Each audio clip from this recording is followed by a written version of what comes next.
So, welcome back.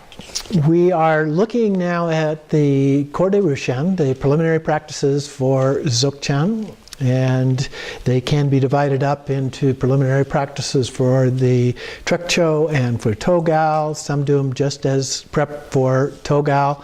We're doing them as prep for both, but in terms of prior to actually doing the practice of Trekcho.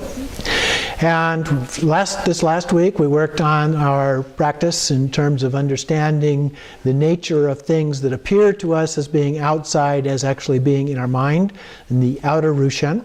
And this week we're doing the inner Rushen. The inner Rushen takes a little different point of view here. And so we still use our visualization skill that we developed in the generation stage, generating the deity. And in particular, in this one, we also combine it with the Vajra recitation that we did in the completion stage. And so this is a union of those two in terms of the practice. And so we begin this by visualizing a seed. Now the seed represents our karma. And if you recall, we talked about there being a seed planted. And this is a metaphor, not a literal thing, but a metaphor of a seed being planted whenever we do something, think something, say something that creates this seed of karma that goes into our alaya consciousness, if you will. In this case, it's visualized not as being in the alaya consciousness, but in a specific place within our own body. And so we have this seed that we visualize for each of the 6 realms of samsara, and each having a specific place in our body. And so then we visualize the Vajra body, speech, and mind of a Buddha as well.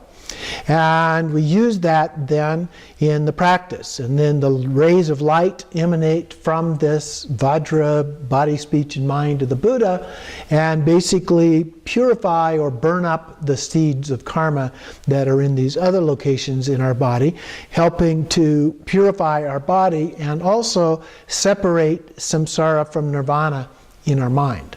And that's what Rushen means, separation of samsara from nirvana. And so that's the primary thing that we're looking at here.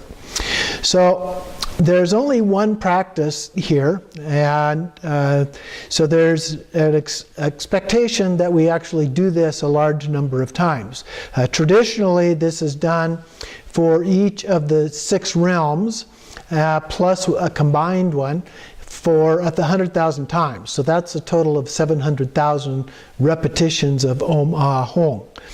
And that's the traditional one. But Padmasambhava, in following the normal one, now as I mentioned before, Padmasambhava doesn't talk about this specifically, but in the other practices he talks about doing it for 3 days. So that's the pattern that we're going to go ahead and follow here. And so in terms of actually doing the practice, there's a handout for this. So as before, we always set our intention to do it for the benefit of all sentient beings or some other personal intention as we go about doing this. In terms of preliminaries, we recite the brief Nundro preliminary practice, and then we do the purification with the 9-round breathing that we've been doing in the Dzogchen cycle. We started that in the completion stage practices, and now then we follow that with the Vajra recitation, which is slightly different from the Vajra recitation that we did in the completion stage practices.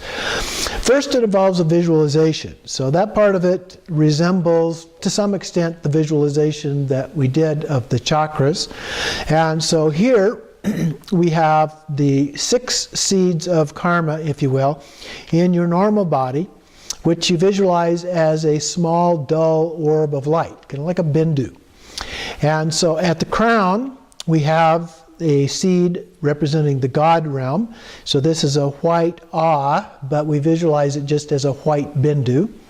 At the throat, we have the jealous God realm, a gold Su, but in this case represented as a gold bindu. And then at the heart, the seed of the human realm, the light of a blue Nri, but again, this is just a blue bindu, a small orb of light. At the navel, the seed of the animal realm is a dark red tree. So we have a dark red bindu at the navel. And then in the secret place, we have visualized the seed of a hungry ghost realm. And this is a green pri, or a green bindu. And then at the soles of each of the feet, so this part's a little different. At the sole of each foot, we visualize the seed of the hell realm. And this is a black 2 on each of the soles of our feet. And so a black bindu. So we visualize these colored bindus, lights, in each of these places to match up with the chakras plus the soles of our feet. And then on top of that, we visualize the Buddha's body, speech, and mind. And so the Buddha's body, speech, and mind are in the form of Om Ah Hong. So at the forehead, we have the white Om of the Buddha's body. At the throat, we have the red Ah of the Buddha's speech. And at the heart, we have the blue Hong of the Buddha's mind. So a double visualization here, one on top of the other. The actual practice then can be done in 2 ways. Having done the visualization, we then look at this, either one mala, do a mala of these at a time would be a good number of countings to do. But there's 2 ways, since we have these in each of those locations. One way is to repeat all of them for one of the particular bindus, one of the realms, each day. So on day 1, you could do the hell realm, for example. Then on day 2, you could do the hungry ghost realm. On day 3, you could do the animal realm, and so forth. Or you can do all of the realms plus the combined one, so 7 different versions of this, for, depending on the time that you have, either a mala for each of them, or you can divide it up into smaller numbers and count and do all 7 of them for each time you do the practice. So 2 different approaches in terms of the actual practice. One bindu at a time, or doing them in sequence and just rotating through all 7 of them. So then we imagine from the Om Ah Hong, this white, red, and blue rays of light burn up all the seeds of the hell realm as we recite that Om Ah Hong. So you can visualize the hell realm. The hell realm is visualized in the secret place, the soles of the feet as the black bindus. And so we start from the bottom and go up.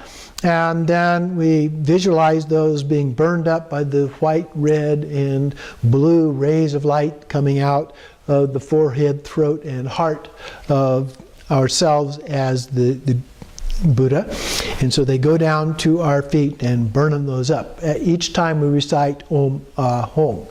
So we can recite that Om Ah Hong, Om Ah Hong, Om Ah Hong. And each time there's a blast of rays of light, if you will, that go down and burn up those seeds. And then we can continue on Om Ah Hong with the hungry ghost realm. The hungry ghost realm of the green light at the secret place. And then repeat that a few times and so forth. So we can go through them that way, or we can do them one at a time. Do one at the hungry realm at the feet, one at the hungry ghost realm at the secret place, one at the animal realm at the navel, and so forth, and rotate through it that way. Either of the ways works, but the pattern is the same. The white, red, and blue rays burn up the seeds in each of the locations as we go through those. And as you see here, we do each of the 6 realms, and then we do one that includes all of the realms at the same time. So in that case, you visualize the rays from these 3 places going out to all locations throughout your body and burning up the seeds in all of those locations at the same time. And then in terms of post-meditation, when you have completed the practice, we maintain this sense of separation from these afflictive emotions, represented by these seeds in this case, from the actual experience in your mind. Okay, so that's what we're trying to do with this one, is separate the experience of an afflictive emotion that we might have, a sense of anger, for example, or a sense of jealousy, or any of these things that we might experience, from the experience of those as being in our mind. And that's the key here, and then we dedicate the merit as we did before 3 times by repeating that. So it's a relatively simple practice to do. You just need to decide which approach you want to do, if you want to rotate through the different chakras, or if you want to stay with one at a time and do repetitions at each of those places as you go through that. But then reflect on the fact that you're separating also the experience of the emotion from the experience that's going on in our mind, separating those two from each other. And that's the basic practice of the Inner Rushen.